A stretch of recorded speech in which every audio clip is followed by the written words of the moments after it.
Hello there, beautiful people. Wow. A day in my life. We cook a delicious shrimps recipe. Soaked kona ito I try sa Pepsi.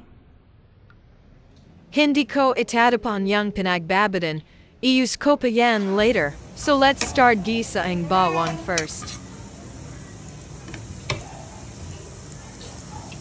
And let's wait the aroma come out.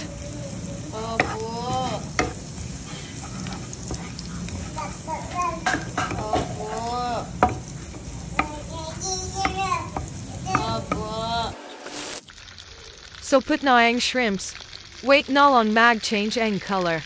And mix natin nag very light.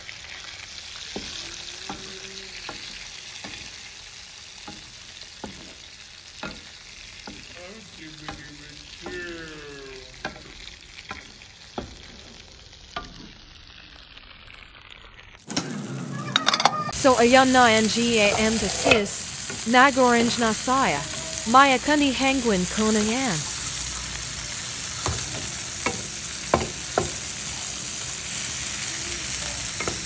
So, ayun mga sis, kalalagay ko lang ng ating sibuyas. Ayaw ko kasi siyang masyadong, tawag dito, yung masyadong soft. Gusto ko yung crunchy. Ating yung pinagbabaran, ayan.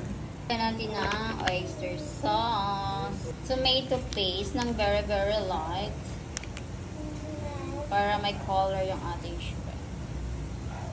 So, mix together.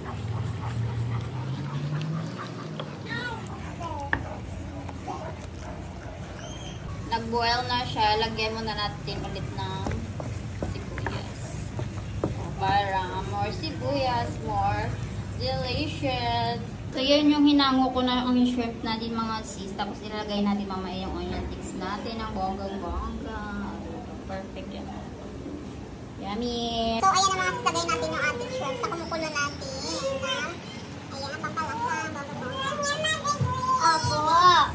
Ayan na sis, creamy na siya.